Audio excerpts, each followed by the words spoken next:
Hello everyone, welcome to my GMB News 24 channel. I hope everyone is having a wonderful day. The studio lights glowed a little softer that Monday morning, as if even they sensed something was missing. For regular viewers of Good Morning Britain, mornings were built on familiarity, the comforting rhythm of headlines, debates, and the unmistakable presence of Susanna Reid guiding the nation through the dawn. Her voice, calm yet commanding, had become part of the daily ritual for millions. But today was different. As the opening music swelled and the cameras swept across the studio, it wasn't Susanna sitting behind the desk. Instead, Kate Garraway smiled warmly into the lens, seated beside Paul Brand. The absence was subtle, but undeniable. Somewhere, across the country, viewers paused mid-sip of tea. A flicker of confusion, a question forming. Where was Susanna? The announcement that sparked curiosity just days earlier. On a Friday that carried the quiet promise of spring, Susanna had shared a moment with her audience, not on air, but through a glowing Instagram post. She stood poised in a blue and white dress, radiant and relaxed, as though already stepping into a slower rhythm. Her caption was simple but heartfelt. "Love it. I am just hopping off for my Easter break, back at GMB on Monday the 13th of April. To some, it was routine. A well-earned holiday after months of early starts and relentless news cycles. But to loyal viewers, it felt personal, as though a familiar companion had quietly excused herself from the room. She added her gratitude, thanking viewers for their unwavering support, celebrating rising numbers, and reminding everyone just how much she loved what she did. And just like that, she was gone, at least for a while. A studio without its anchor. Back in the studio, Kate Garraway adjusted her notes with practiced ease. She had been here many times before, stepping into the role with professionalism and warmth. Yet even she seemed aware of the space she was filling. "Good morning," she began, her voice bright but grounded. "It's Monday, and we've got a lot to get through today." Beside her, Paul Brand nodded, ready to dive into the headlines. The show carried on, as it always does.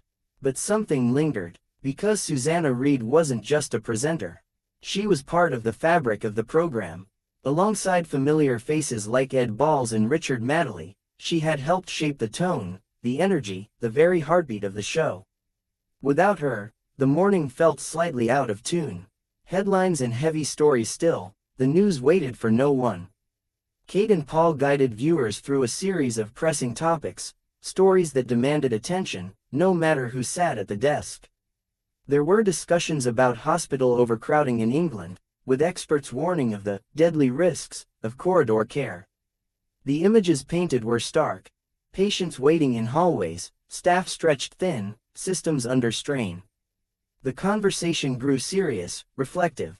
Then came concerns over fuel shortages, a topic that struck a different kind of nerve. Memories of long queues and rising prices lingered in the minds of many viewers. And then, a story that shifted the mood entirely. A woman staying at a Travelodge hotel had been sexually assaulted after a man was mistakenly given access to her room. The studio fell quieter as the details unfolded, a chilling reminder of how quickly safety can be compromised. Kate handled the segment with sensitivity, her tone steady but empathetic. In those moments, the absence of Susanna was felt again, not as a weakness, but as a reminder of how each presenter brings something uniquely their own. A lighter moment, or was it? But morning television, like life, rarely stays heavy for long. In a surprising turn, Kate introduced a more personal story, one that would soon spark unexpected reactions online.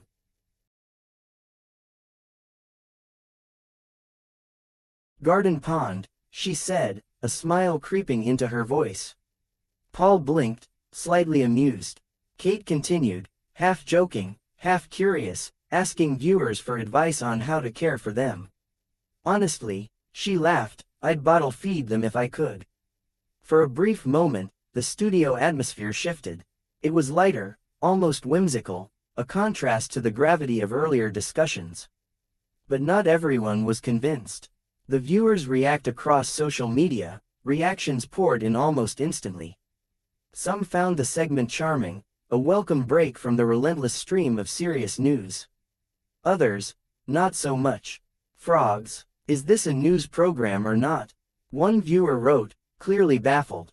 Another added humorously, had a mental image of Kate bottle feeding tadpoles since 6:15.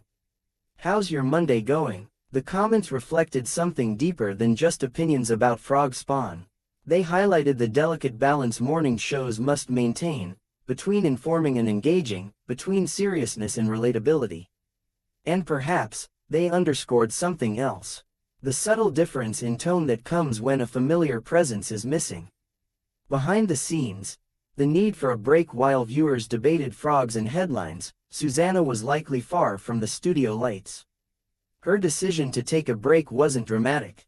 It wasn't controversial. It was simply human. For years, she had woken before dawn, stepping into a role that required constant awareness of the world's unfolding events. From political upheavals to personal tragedies, from breaking news to live debates, she had been there for it all. Taking time away wasn't just deserved. It was necessary, and in her absence, something quietly important happened. Others stepped forward. Kate's quiet strength. Kate Garraway was no stranger to resilience. Her own life had been marked by challenges, moments that tested her strength in ways few could imagine. And yet, she brought that depth into the studio, blending professionalism with genuine warmth. On this Monday morning, she didn't try to replace Susanna. She simply showed up as herself. And perhaps that was enough. Paul Brand, too, brought his journalistic edge, guiding discussions with clarity and focus. Together, they created a different rhythm, one that carried the show forward, even if it felt slightly unfamiliar. The power of routine for viewers. Morning television is more than just news. It's routine, it's comfort, it's the familiar voices that greet you as the day begins. When one of those voices disappears, even temporarily, it creates a ripple. Not a disruption, but a shift. And yet, that shift also reveals something reassuring. The show continues. The conversations continue. The connection remains. Counting down to April 13th as the days pass, viewers will continue to tune in. Some will miss Susanna more than others. Some will grow accustomed to the temporary change. But there's a date circled quietly in the background. April 13th, the day Susanna Reid returns. And when she does, the studio will feel just a little more complete. A reflection on change. In the end, Susanna's absence isn't a crisis. It's a reminder that even the most constant figures need time away. That behind every familiar face is a person who sometimes needs to pause, breathe, and step back. And it's also a reminder of something else.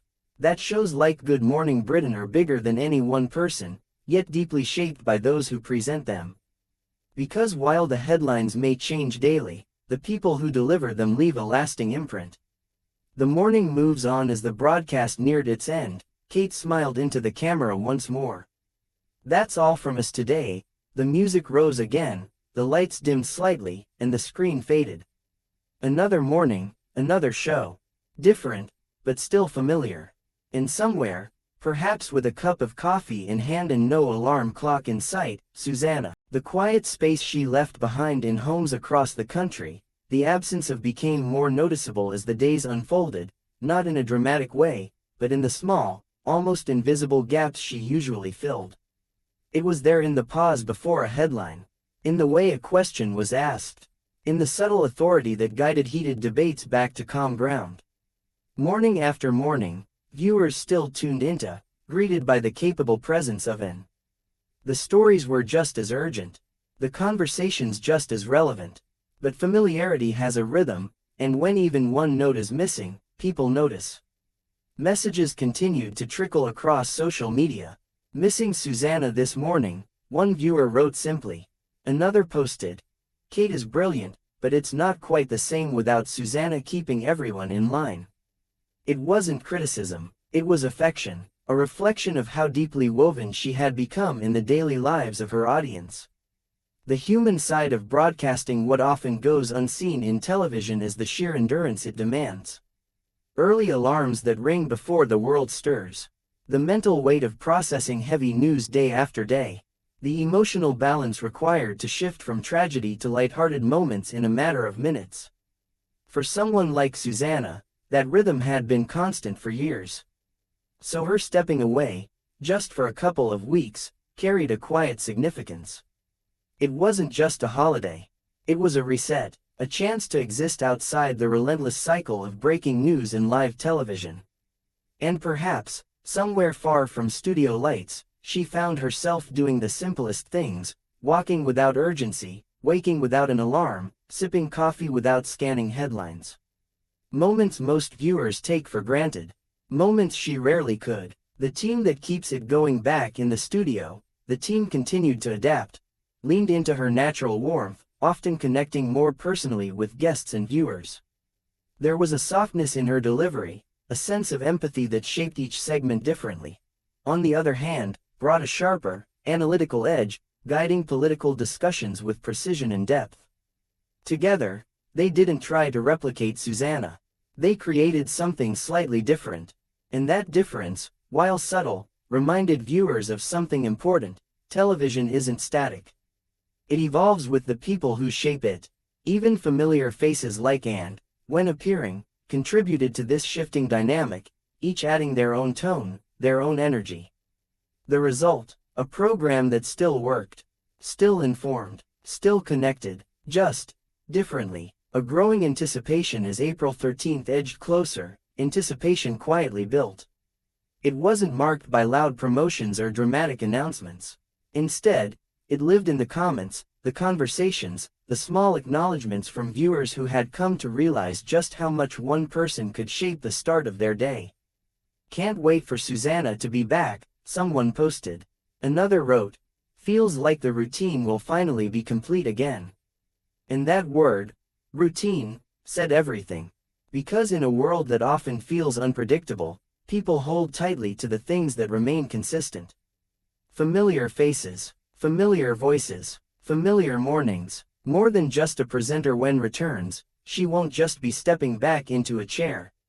She'll be stepping back into a role that goes beyond headlines. She is, for many, a steady presence in an unsteady world. A voice that delivers both urgency and reassurance. A figure who bridges the gap between the news and the people watching it. And perhaps, after time away, there will be something slightly renewed in her presence, a freshness, a quiet energy that only comes from stepping back and returning. Full circle, the morning she comes back on that Monday, when the cameras roll once again and the familiar opening sequence begins, something small but